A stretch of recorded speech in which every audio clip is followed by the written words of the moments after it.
Sholat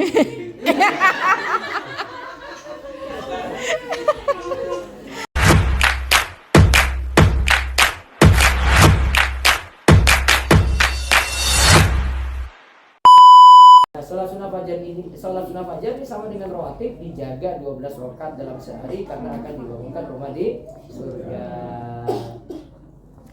Terus sekarang yang ke-11, kalau kita laksanakan sholat subuh berjamaah di masjid bagi laki-laki sangat dianjurkan sekali. Sebagian ulama katakan fardhu ain, sebagian ulama katakan fardhu kifayah. Walaupun ada yang katakan sunnah muakkad.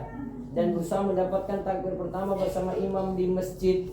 Sedangkan sholat terbaik bagi wanita adalah di rumah, bahkan di dalam kamarnya. Contoh, di sini hadis yang membicarakan tentang sholat yang paling afdal untuk laki-laki itu di masjid berjamaah. Sholatul jamaah di afdal min sholatil fardhi bi 27 darajah. Sholat berjamaah itu lebih afdal daripada sholat sendirian 27 derajat. Kemudian dikatakan lagi dalam hadis Anas bin Malik, siapa yang melaksanakan sholat karena Allah selama 40 hari secara berjamaah, berarti 40 hari berturut-turut, ia tidak luput dari takbiratul ihram bersama imam, maka ia akan selamat dari dua hal, bara'atun minan nar wa bara'atun minan nifaq. Dia selamat dari neraka dan dia juga selamat dari sifat kemunafikan. Sedangkan laki-laki baiknya di masjid, ya. Dan laki-laki di sini Nabi SAW pernah perintahkan pada orang buta. Nabi tanya, lantas mau nida, kamu masih dengar azan nggak? Iya, dia jawab iya, saya masih dengar azan. Maka fa'ajib, penuhilah panggilan azan tersebut. Ini lebih aman. Sholat laki-laki itu di masjid. Bahkan Imam Syafi'i katakan laki-laki itu berjamaah jangan sampai ditinggalkan kecuali kalau punya uzur, hujan menyulitkan, atau dia sakit, atau mungkin makanan sudah disajikan, atau karena urusan buang hajat, ya, dengan alasan itu masih dibolehkan. Adapun wanita tidak wajib berjamaah di masjid. Bahkan sholat wanita di rumah itu lebih afdal dan bisa mengalahkan sholat di masjid, karena Nabi SAW katakan khairu masajidin nisa qa'ru buyutihin. Sebaik-baik masjid bagi para wanita adalah di bagian dalam dari rumahnya.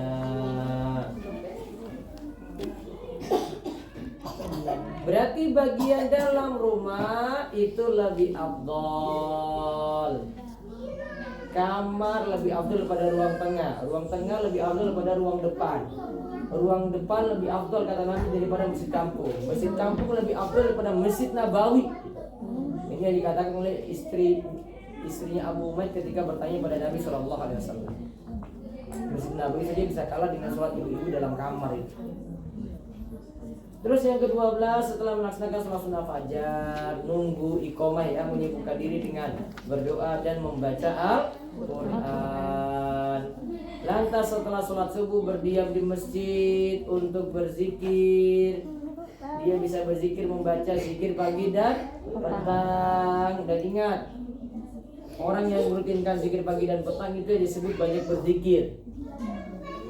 Di antara maksud banyak berzikir itu dia rutinkan zikir pada waktu-waktu tertentu. Tidak mesti baca semua zikir pagi atau zikir petangnya, yang penting sebagian itu dibaca sudah cukup. Terus dia bisa juga baca Al-Quran. Kemudian tujuannya bisa untuk menghatamkannya atau mendengarkan majelis ilmu hingga matahari meninggi. Kira-kira 15 menit setelah matahari terbit. Ketika matahari meninggi tadi, lalu melaksanakan sholat isyraq sebanyak 2 rakaat yang dijanjikan pahala hajan dan umrah yang sempurna. Jadi caranya gini, sholat isyraq, sholat subuh di masjid, diam di masjid, tidak mesti diam di tempat, ya. Diam di masjid, kemudian nunggu sampai matahari meninggi. Matahari meninggi itu sekitar, ada ulama katakan 10 menit, 15 menit, ada yang katakan 20 menit setelah matahari terbit. Kemudian lakukan sholat 2 rakaat. Tadi pahalanya hajan wa umratan tamah. Pahala haji dan umrah yang sempurna. Terus kita masuk waktu pagi. Ibu-ibu itu siklusnya itu nggak teratur biasa. Benar. Karena itu program KB. Maka pakai kaidah saja. Adanya darah, tidak sholat, tidak puasa. Darah berhenti karena sudah bersih atau keluar kosotul baydo, cairan putih, berarti sudah dianggap suci. Mandi, kemudian sholat, puasa esok hari. Kok 5 hari kayak gitu lagi, haid lagi? Dianggap itu haid. Kok cuma 2 hari saja sudah suci, bersih? Berarti sudah suci lagi. Mandi, sholat, puasa besok hari. Batasnya berapa lama? Kalau saya nggak pakai batasan. Tapi haid itu nggak mungkin 1 bulan. Soalnya kadang-kadang kalau pakai KB itu udah 14, udah jedanya lama, Flek lagi dapat lagi. Fleknya berapa lama? Udah hilang Ya, sama sekali. nanti 2 hari. Sehari 2 Nah, hari. berarti tunggu sampai 2 hari hilang. Mandi lagi, ngeflek lagi gitu. Oh, mandi flek lagi. Padahal sudah yakin yang mandi ini sudah bersih. Ya resiko. Berarti dianggap sudah suci. Kemudian flek lagi, keluar lagi. Berarti haid lagi. Walaupun cuma flek. Tetap abdol ya kalau puasa, Ustaz. Masalah haid memang kayak gini nih repotnya. Memang. Iya. Ya bayarnya lagi deh. Berapa suami nggak bantu-bantu lagi. Ya. Terus yang Dibayarin suami ya? nggak bisa. Itu urusan lu bukan gua.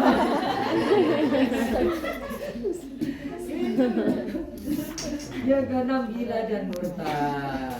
Nah, pilihan yang kedua, 1 hari 1 bungkus makanan, bukan 3 kali makan.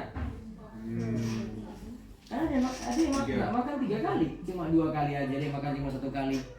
Ahli diet, ya kan? Dia makan 1 kali saja.